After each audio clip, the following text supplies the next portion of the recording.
Dear viewers from home and abroad, welcome to a special episode of Tritiyo Matra. To follow our conversation and engage with our community live as this show airs, feel free to find us on YouTube, Facebook, and X handle.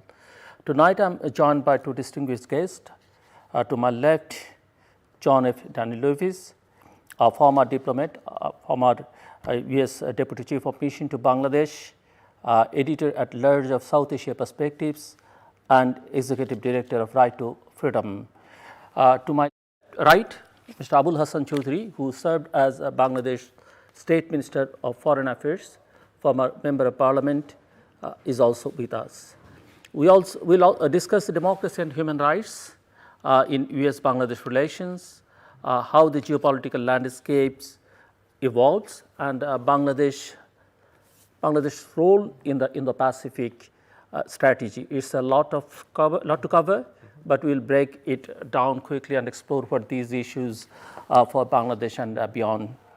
John, you have been working with close ties to Bangladesh and its people for a very long time. Some might say you know Bangladesh better than some Bangladeshis do. What made you care so much about Bangladesh and its people, and why did you decide so much time and effort to promoting human rights here in Bangladesh? So I owe a great debt, a personal debt and a professional debt to Bangladesh and all of the friends I've made along the way. I came to Bangladesh as a young man. I was 22 years old in 1990. I came and I was just a few years older than Bangladesh was. I returned later in 2007 and spent 4 wonderful years, and then finished my tour a few years later as the Deputy Chief of Mission. So my interaction with Bangladesh spanned a 30-plus year period. And along the way, my family grew. My oldest son was born during my first posting. My older children all came here and went to school and graduated. So there's deep personal and professional ties. During the time that I was a U.S. diplomat, obviously my role was to understand Bangladesh, to communicate that to Washington, to help people in Bangladesh understand United States policy. And of course, when I spoke and when I talked, what I did was try my best to represent the policy of the administration at the time. So after a 32-year career, a wonderful career that took us around the world, I retired from the Foreign Service and prepared to have a quiet life. And then my friend and mentor and 3 times boss, Ambassador William Milam, called me and said that he had founded a small organization in Washington, a non-profit focusing on human rights and democracy with a special interest in Bangladesh.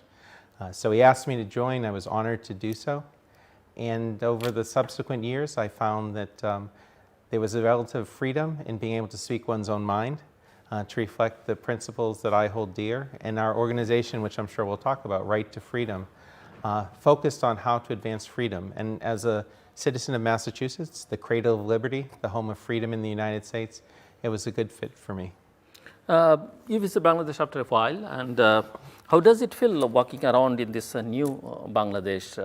Some people say it's a new Bangladesh, and you also made plans to visit the grave of Mr. Nur Alam Siddiqui today, an iconic figure in Bangladesh's history tied to our liberation war and our struggle for democracy. What made you focus on paying particular respect to him during your visit? Sure. Well, first of all, my return to Bangladesh, I consider a homecoming. And I confess it's been quite emotional for me. I didn't anticipate how much I would be affected returning to Bangladesh, meeting old friends, feeling the loss of friends who are no longer with us, chief among those, our friend Nur Alam Siddiqui. And to see what Bangladesh was like. I didn't arrive immediately after the fall of the previous government. So in a sense, I may have missed the revolutionary feel of those early days. But still, to come to Bangladesh in this environment, to feel a sense of optimism and hope for the future, leavened by the reality that past dreams have not always been fulfilled. I had been in the United States and working on Bangladesh, but I certainly had the impression that I was not welcome to return to Bangladesh before the 5th of August. I never bothered to apply for a visa because I was fairly certain the application would be lost. The visa wouldn't have been issued. I'm sure my friends would have been happy to see me, but I imagined I would be talking to him in a climate of fear and not knowing who was looking over our shoulder, who would be getting a knock at the door. So of course I wouldn't want to put my friends in jeopardy. I saw them as they came from time to the United States. If they took a trip out of the country, they would make a furtive phone call saying, I can't call you from Dhaka, but now that I'm in Singapore, I can call to say hello. So returning to Bangladesh after the end of the previous regime at this time of hope was something which was a great opportunity for me. With regard to Nur Alam Siddiqui, I had a meeting in Washington several months back with one of the leaders of the student movement. And I told him I was honored to sit with him, and I admired, his sacrifice. And I recalled Nur Alam Siddiqui, one of the four caliphs. And I had heard multiple stories from him and others of his generation about the liberation war. And I knew the hope and optimism with which they approached the future. And he told me stories as a young man about situation in Bangladesh, his early visits to the United States. And he was a great friend for me over the entire course of my career and my time in Bangladesh. I spent countless hours at his table. He had a standing rule that once per month I must go to his house for a meal. And of course the table would be full with dishes, and he would carefully select each dish to ensure that my wife and I had tried some of everything. He taught me a lot about Bangladesh, its history, his love for this country. He taught me a lot about how Bangladesh had transformed in the economic sphere, and whether it be the garments industry or in other areas. I watched his family grow as I watched my family grow, and it's with great pride that I see the role that his sons have now taken and how they honor their father's memory. So it's a deep personal relationship, but in some ways it encapsulates my experience with Bangladesh. Because of my advocacy for democracy and human rights, critics will be very quick to put me in a category. So I'll be labeled as pro one party or pro another. The assumption being that if I stand for something, it must be that I'm doing so on someone else's behalf. But again, our friend Nur Alam Siddiqui taught me the importance of principles and standing with your principles. I, again, was particularly criticized by the previous regime, which somehow thought that my issue was with their party. And what I tried to remind them is that their party had a great legacy. Yeah. And that legacy had been squandered. And I have hope, maybe against hope, that someday in the future that party will redeem itself, that there'll be remorse, there'll be reform, they will replace leaders, and they will rebuild. Thank you. I'll come back to you again. Mr. Chowdhury, you were familiar with Mr. Siddiqui and his historic contributions to Bangladesh. Perhaps you can share your thoughts on his legacy and Bangladesh's democratic journey so far. Bismillahir Rahmanir Rahim. Ramzan Kareem, Ramzan Mubarak. May I start off by saying that we have known each other for a very long time, and you know that normally during Ramadan I tend not to take any social commitments in the evening, but this is a different occasion. I really value my friendship with Mr. John Danilowicz. Not that he is just a friend of mine, he is a friend of many people in Bangladesh. Yeah. And when he came to serve in an official capacity, he wanted to learn more about the country, wanted to be a part of us.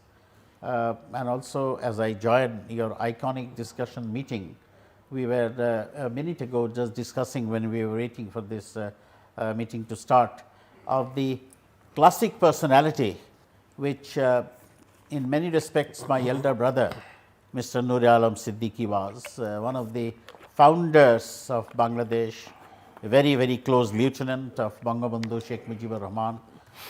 He wanted in his last years, and both of us have cried on the day he went away, that he didn't live to see many of the thoughts that he had brought to the table, his admonitions, his rebukes, his requests, his pleadings, how Bangladesh should turn around, and may Allah grant him Jannat, eternal bliss. I am sure that from there he is satisfied that a resurgent Bangladesh is trying to walk back and redeem the pledge for democracy, which has been earned at a very, very huge cost.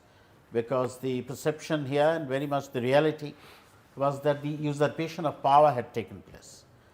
People had lost their freedom, and I think that under a very respected personality, internationally famed Professor Yunus, there is a long way to go, but we bring in the ethos of an inclusive development, as John was saying, that you should not see everything on a partisan spirit. Right. You know, these great leaders like Mr. Nur Alam Siddiqui, when he came to speak on various issues, one could be sure of one thing, that whatever may have been his party affiliation in his young days, and for a good part of his very active, glittering, if I may say, political life, he talked about the country and the benefits, both political and economic. I, as a citizen, would like to see political stability. Any transitional arrangement is not a permanent arrangement, but then there remains many things that a transitional government would do, and it is our hope that they will address the economic issues. People are taken in by slogans only for a certain amount of time, but then they would like to see how the government addresses the issue of prices. That is very, very direct, Indeed. particularly as we talk on the month of Ramadan. They would also like to see how we craft a policy to our benefit in the region and outside the region. We recognize that there are some very important players we have to deal with, our immediate neighbor too, but then our relationship on the matter of transit, on the matter of commerce, on the matter of trade should be transactional. We are a mighty nation. It's a nation of 170 million. Maybe more than that. We are grateful for the tremendous support we received from all parts of the world, even in the United States of America. The corporate world, the media, the world of arts and music gave tremendous support to the Bangladesh. Of course, the support we received from India was not just magnificent. We have no hesitation to acknowledge that it was unique.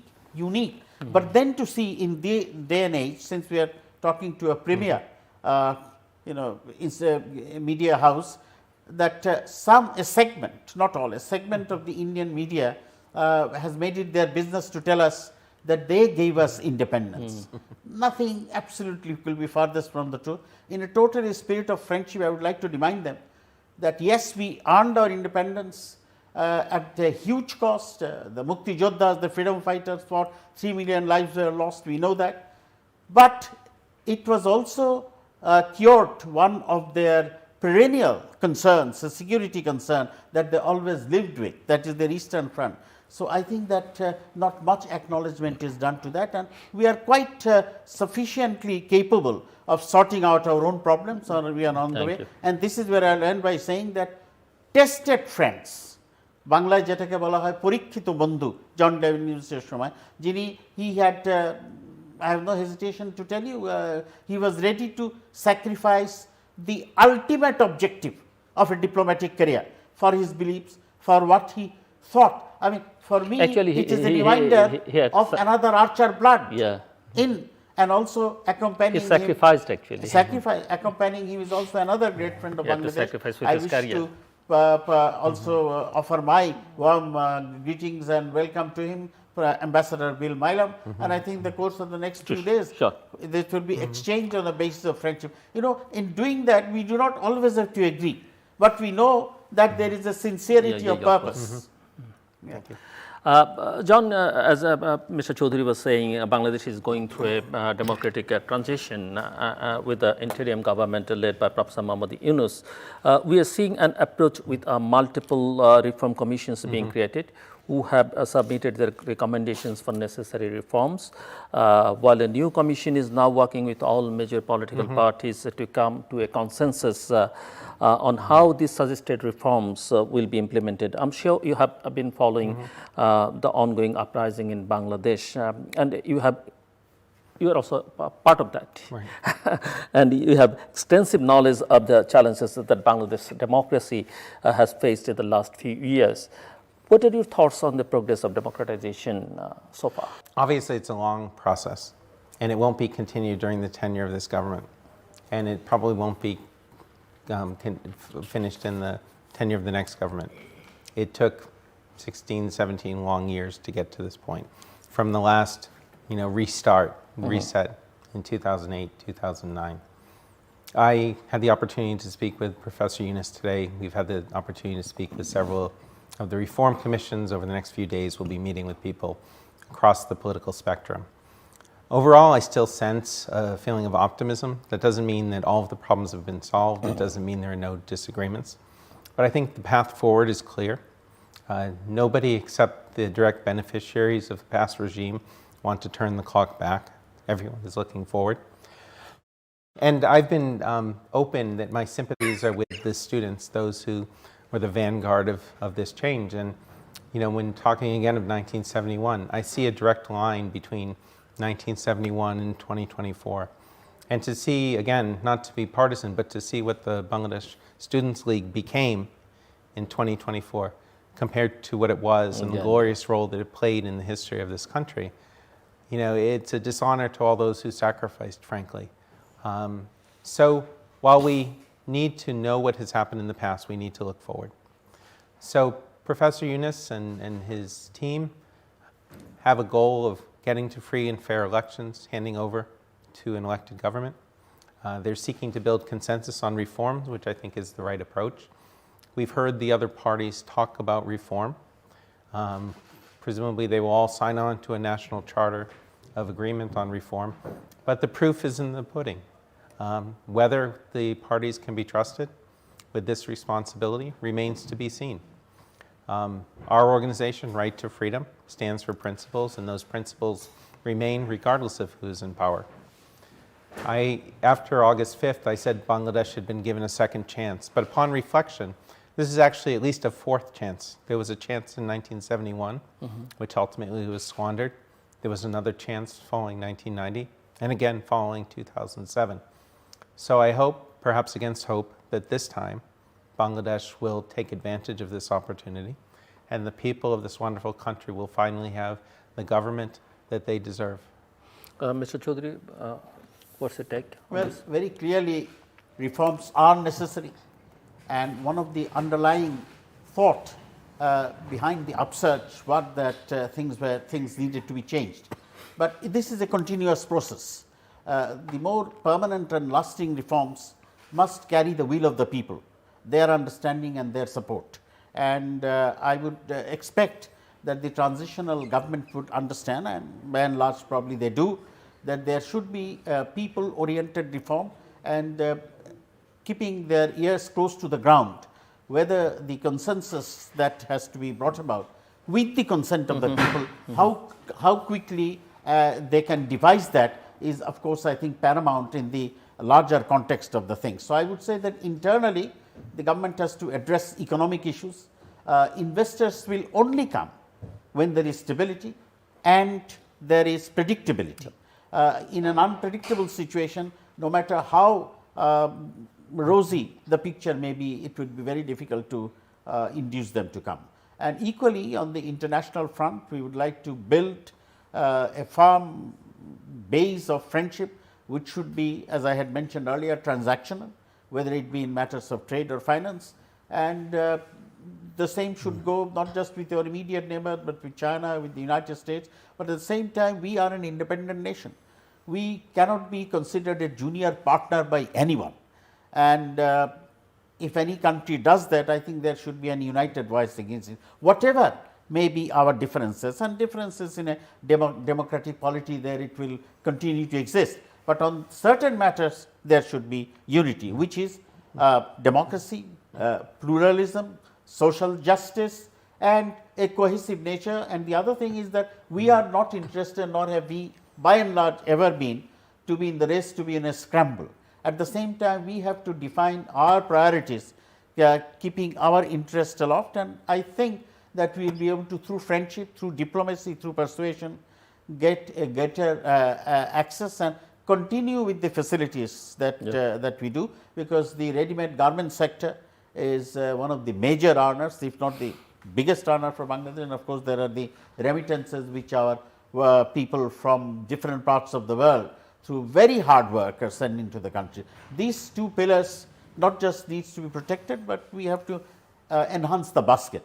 To do all of that, you need a period, a climate of stability with a political will, which will be different arguments will take place, but it can even be at times confrontational, but not that on a permanent basis, because that would eat away into the fabric of our society. And the youth have to be educated, and they are showing marvelous results wherever they are going, but this should continue, because they should be their educational aspect should be taken very seriously by the present government and the governments who come to replace the transitional arrangement in the future. So, in short, I would say that we have had tremendous friends, but both home and abroad, and in this continuous restructuring of the Bangladesh into a greater ideal, their support will continue. John, the United States, particularly under the Biden presidency, emphasized democracy, human rights in its foreign policy. In your view, has Washington's focus on democracy and human rights influenced its engagement with the Bangladesh government and people, and in what ways? Sure. Well, a country's foreign policy will always reflect the values of its people, ultimately. A government might have different priorities, but fundamentally the United States stands for freedom, liberty, respect for rights. Now, there are often different strategies about how to go about pursuing these. For the Biden administration, the values agenda was clearly front and center. And we saw that manifest itself in the relationship with Bangladesh. Not that that was the sole issue, but it was certainly an important one.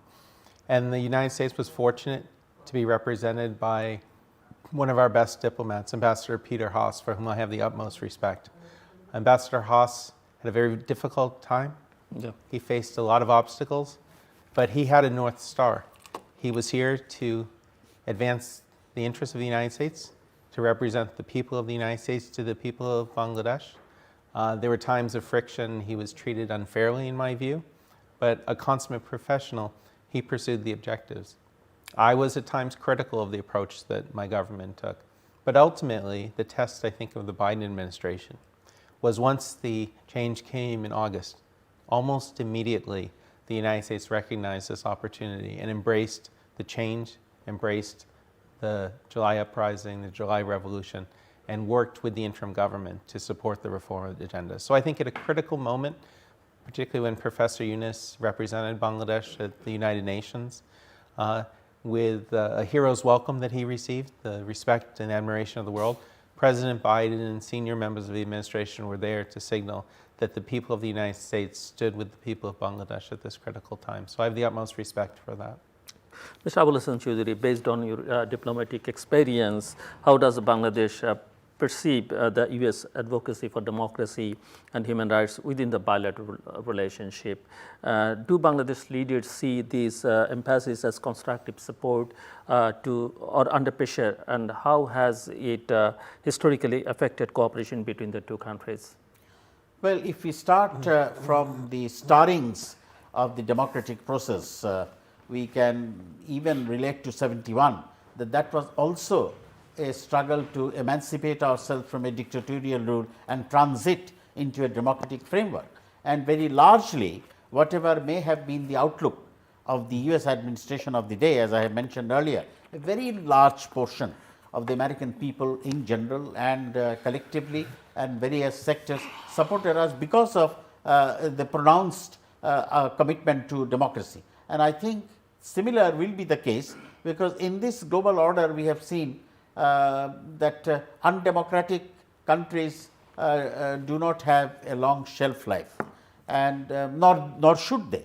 And the people, the biggest and the most important thing, the people of our country desperately and keenly want to live under a democratic dispensation. They do not want to barter away their freedom for anything else. Whatever picture of economic growth you may throw in front of them, they would not give that away for their right to be an independent people. So I think this is by and large understood, and we have made it quite clear that regardless of the administration, because we are not in any sort of military alliance. Our alliance should be for peace and the culture of peace and economic development, and for that, in whatever way it is possible, we shall do our bit. And Bangladesh is not a small country, it is a huge country, it is a country of 180 million, and we have proved once again that we are perhaps one of the most resilient people. Time and again, to give one example, when Holy Artisan happened, that was also during Ramadan. Indeed. I was returning thinking, oh my God, will this good work, all that has been taken, go awry? No, it didn't. We pulled ourselves up. So I think, you have absolutely pointed out to a very important point that we are the governments of the world, and be it China, United States of America, in the region, Pakistan, India, should know that people of Bangladesh seek friendship on a basis of sovereign equality, and any minimizing of that, even in perception, will not be something that will be acceptable to us. At the same time, there is no aggression here. We do not seek aggrandizement. Only aggrandizement we seek is of friendship. John, you worked during the previous regime under the Right to Freedom organization, as you were saying, was instrumental in shaping discourse regarding Bangladesh's dire situation and providing the narrative threats that the youth of Bangladesh grasped during the mass uprising that uprooted an autocratic government. From your perspective, what tangible impact have initiatives such as Right to Freedom had on Bangladesh's democratic landscape so far? Sure. So as we watched events unfold in Bangladesh during the final years of the previous government, we recognized that one of the primary challenges was the closing space for fundamental freedoms, freedom of association, freedom of speech, freedom of assembly, and that debate and discussion in Bangladesh was stifled. Now, there were courageous people like yourself who continued to speak out, but many were inhibited from doing so, and many suffered for that. So we thought we could provide assistance by providing a platform for people to continue to have these conversations. And we were fortunate that many friends and warriors for democracy and human rights collaborated with us. They came to Washington and they participated in programs. People like Shahidul Alam, for example. We hosted events involving people like former Chief Justice Sinha, people who themselves had been victims of the previous regime. We gave them some space, and we introduced them to audiences in the United States who didn't understand fully the situation here in Bangladesh. Yeah. And then over time we realized that other voices were being stifled, and we could take advantage of technology. Again, during the COVID pandemic, one silver lining was that we found that distance didn't need to necessarily keep us from communicating with each other. We all learned the various tools and programs and platforms to have video conferencing. So we arranged a number of webinars in which we brought together people from Bangladesh and elsewhere to speak about these issues, even from India. Again, we're not a partisan organization. The more voices that there can be, the better. And then we supplemented this with our writing individually and collectively to share this. And a whole new world of social media activism opened up as well. So what we wanted to do was to help publicize what was happening. We're not a lobbying organization. We didn't lobby the U.S. government. We represented no interests in Bangladesh. We were not representing any political party or movement. We were standing for these principles. And now as Bangladesh enters a new phase, those of us who've worked together are looking for new ways to work. And one thing I would like to call out is the important contribution of the Bangladeshi diaspora, the community in the United States. It was remarkable to see, particularly during the long July, how Bangladeshi Americans, proud to be Americans yet proud to be from Bangladesh, wanted to do something. They wanted to help. So they also spoke out. They expressed solidarity. Everyone turned their Facebook profiles red. They engaged in chat rooms. They wrote to their representatives. They did whatever they could. They contributed to funds to help those who were injured during the violence. So again, we were a small part of a much bigger scene. I say time and again that the revolution was born and raised and came to fruition here in Bangladesh. The Bangladeshi people deserve 100% of the credit for the end of the previous regime and this opportunity for democracy. Those of us on the outside watched, we helped as we could, but this fantasy that somehow the events of July and August were orchestrated or managed from abroad is simply the delusions of those who won't face the reality that they have no one but themselves to blame for the fate which befell them. John, Bangladesh's human rights situation is still imperfect. Do you think such initiatives will continue to be watchdogs for human rights and democracy in Bangladesh, or will there be a shift in priorities from the US during this presidency? Right. So again, I think the human rights organizations outside of government, Human Rights Watch, the Robert F. Kennedy Foundation, Amnesty International, the Tom Lantos Human Rights Foundation, they'll continue to stand for these principles. As far as the administration goes, the Trump administration is still developing its specific policies toward the region or to Bangladesh. So we can't yet, I think, know exactly how U.S. policy towards Bangladesh will ultimately turn out. But we can see some outlines of the broad themes that President Trump and his administration are pursuing. I think in this regard, the most significant is the commitment to advancing in a free and open Indo-Pacific, and we'll perhaps talk more about that.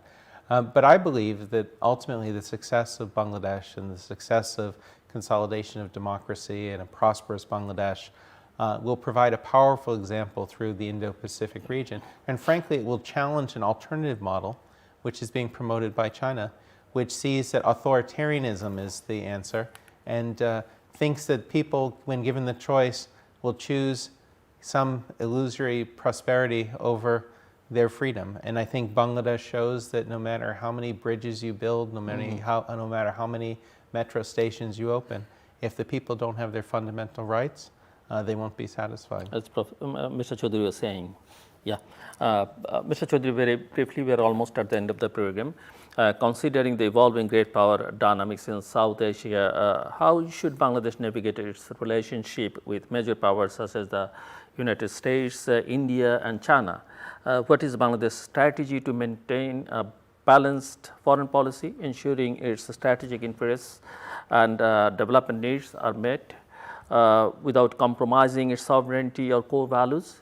Do you think Bangladesh can carve out a unique position for itself and amid the US-India partnership and China's regional influence?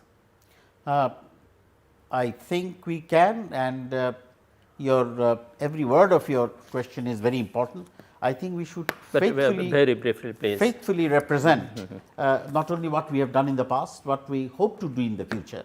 And I would be failing in my duty if I do not make one point that sometimes the hardship that our good friend John has alluded to, and you had faced the brunt of it during those years, also is visited on the families. Tanzir Alam Siddiqui will tell you that because of his father's views, he too came under a lot of peril. Well, on your question, I think again I look to our friends like John, who I don't think needs to be prompted to tell his country and also the world that Bangladesh is intrinsically a peaceful country. It has no business to be otherwise, and that it has a huge population. It only wants to develop a spirit of collectiveness in this, and we also look forward to have a more regional approach. I think the defunct SARC, I am happy to see the steps are being taken to revitalize it. So that would also probably. But India is not interested on that. Well, we will have to work out through very strong, very committed diplomacy to turn that around and bring about a change in South Asia, which should be for peace. I mean, I just end with example because there is not much time. If we could get all together, then imagine 83,000 kilowatts of electricity we can get from the Nepal hydroelectric, which is now not being able to be utilized because of the conditions that you have alluded to. So, friends like John can convey this message that through peace we want to bring about a higher level of democracy, and at the same time also there are many economic hardships that we are going through, and we have overcome a lot. We have made tremendous developments, and we want to continue on that road, on that spirit. John, finally, what's your outlook on the future of US-Bangladesh relations in the coming years, given our discussion on democracy, human rights, and geopolitical strategy? what key opportunities or challenges do you foresee refining the bilateral relationship moving forward?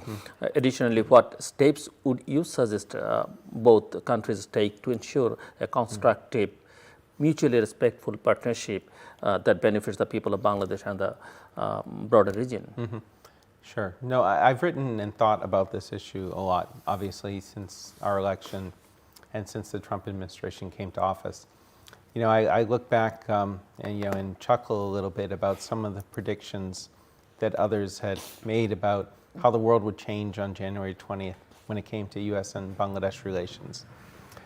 There's been probably more continuity than change thus far as the Trump administration settles in. President Trump has been very clear about his priorities. He's pursuing a policy of America first, and he's doing so not solely because that's his view, but that's the view that the majority of the voters in the United States wanted him to pursue. So ultimately, any government is accountable to its people in a democracy. But I don't think pursuing American interests necessarily means that it's a zero-sum game, because I would argue that any government of Bangladesh should have a Bangladesh first policy, even if it's not called that. Trade is a great example. The rise of the Bangladesh garment industry, for example, and again, our friend Noor Ilham Siddiqui was the first to invite me to visit a garment factory. And his vision for how that industry would not only grow, but how it would create prosperity and provide opportunities for workers, and would also serve as a way of further developing the relationship between the United States, that has continued to grow. So obviously it's to the benefit of Bangladesh, but it's also to the benefit of the U.S., to the U.S. consumer, who has access to quality garments at affordable prices.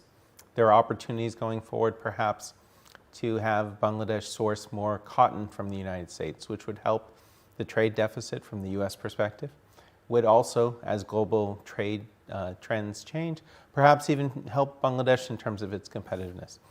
So my sense is that the governments of Bangladesh and the governments in the United States can work together to find areas in which we work together.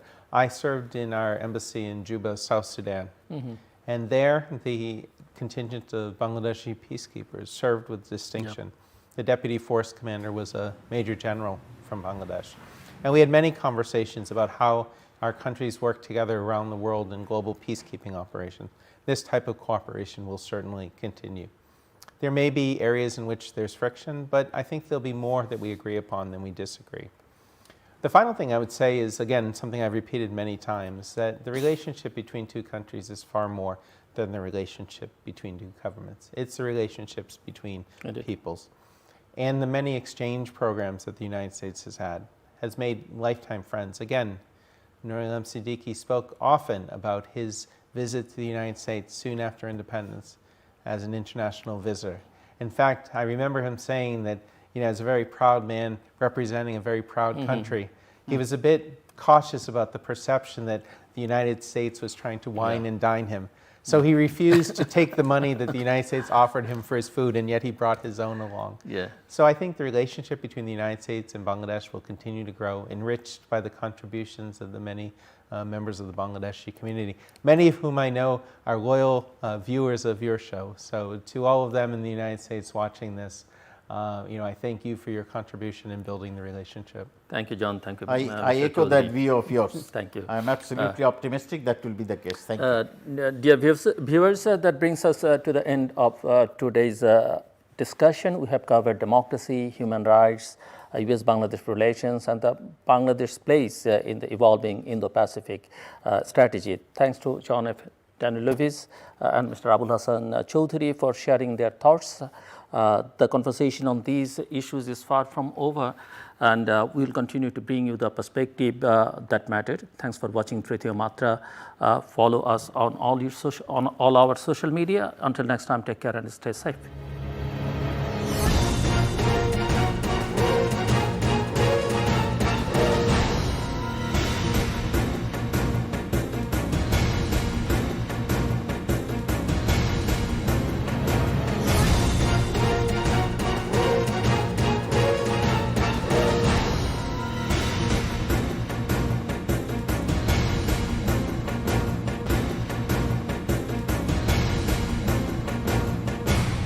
বর্তমানে বিশ্বসেরা quantum electric arc furnace প্রযুক্তিতে শুধুমাত্র GPH ইস্পাতই তৈরি করছে অধিক ভূমিকম্প সহনশীল